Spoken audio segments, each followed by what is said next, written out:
we need to go further into why water have very specific properties that comes about because of its polarity. Water is able to interact with other polar molecules or ionic compounds as ions. And the reason is just because of electrostatic attraction, something we discussed way back in chapter 1, that like charges repel and opposite charges attract. So in this case, if water looks like this blob, the positive end of water will be attracted to the negative end of another water molecule. Or alternatively, this could be a negative ion that would be attracted to that positive end of water. Now, in fact, if you just have a bunch of water molecules that are next to each other, just like in liquid water, for example, they will form a network, and this is called hydrogen bond because it's the interaction between the hydrogen in one end of water molecule with the oxygen on the other end of water molecule, right? So it's neighboring interaction. These type of interactions or force is what we call intermolecular force. The word inter here means that it's between molecules. So you're not talking about something that exists within the molecule, you're talking about something that exists between molecules. There's actually more than one intermolecular forces. So we actually have a bunch of these. The most important one that we will discuss in this class is the hydrogen bond. That one is the strongest one that we will discuss. There's also something called dipole-dipole. In this case, you just have two different dipoles interacting with each other. It doesn't involve hydrogen, or when it involves hydrogen, it doesn't involve hydrogens that's bonded to one of these three elements right here. So hydrogen bond only exists when it's a dipole of hydrogen bonded to one of these three elements, nitrogen, oxygen, or fluorine. If it's some other dipole, then the strength of that interaction is weaker. So this column right here measures how strong that interaction is. The last one that we would talk about in this class is something called the dispersion forces or London forces.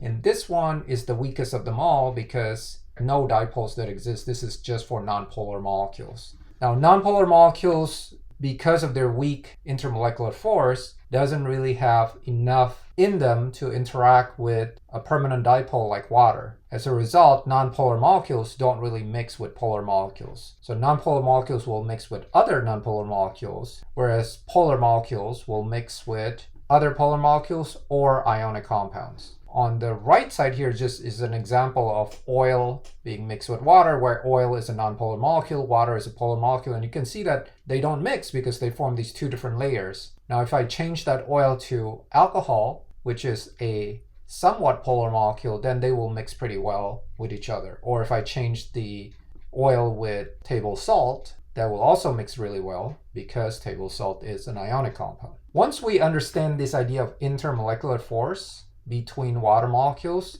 now we can explain all of those special properties that we talked about before for water. So the reason why water is a universal solvent, as I just mentioned, is because this hydrogen bonding ability, the ability for this polar compound water to interact with other polar substances or ionic substances, makes it that it will dissolve a huge amount of things that we know, including most biological substances. So the way it works is you have an ionic solid, sodium chloride, which is table salt. It's packed up like this in the solid form, but when you put a lot of water molecules, which looks like this, you have the oxygen and the two hydrogens there. Each one of the ions then gets broken apart and gets surrounded by these water molecules. So you can see here the purple is the sodium ion and the green is a chloride ion.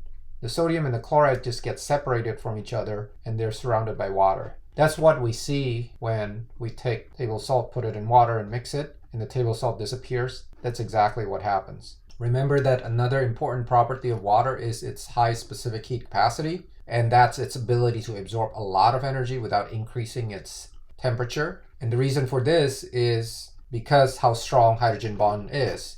If you go back to this table, hydrogen bond is the strongest of these intermolecular forces that is not involving an ion. And so it takes a lot of energy to break hydrogen bond apart. And that energy is what the temperature is measuring. So if you're increasing temperature, then you're going to put in more energy. But because there's so much energy that needs to go in before the temperature could go up, due to the hydrogen bond. That's why water has a very high specific heat capacity. The density anomaly is another one that's explained by hydrogen bond.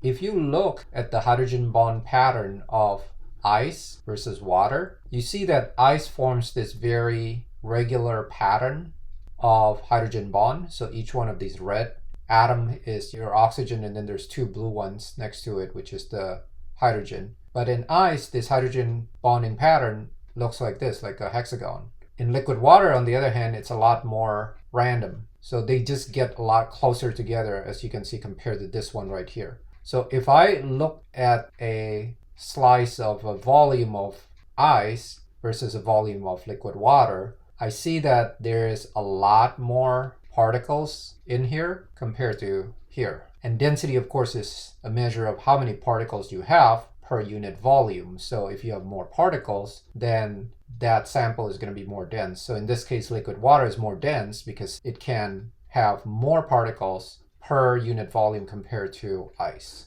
The high boiling point is also explained by the fact that hydrogen bonds are strong. It's really hard to break it, and you need to put in quite a bit of energy, which means you have to increase the temperature by a lot, and that corresponds to the high boiling point. The adhesive and cohesive properties are the last thing that we can explain using hydrogen bonding. I think I've shown you a few times here in a few of these pictures that water likes to interact with other water molecules. That's what we call cohesion. This is why when you drop water on a surface like metal table, you see that the water forms a sphere because all the water molecules are interacting with each other and try to avoid the metal. That is an example of cohesion. Adhesion is just a measure of the ability of the hydrogen bond in water to interact with other polar molecules. So that's how water could climb up from the bottom of a plant to the top, because there's a lot of other polar molecules in a plant that attracts water and causes it to move up in the trunk and in the branches to go against gravity.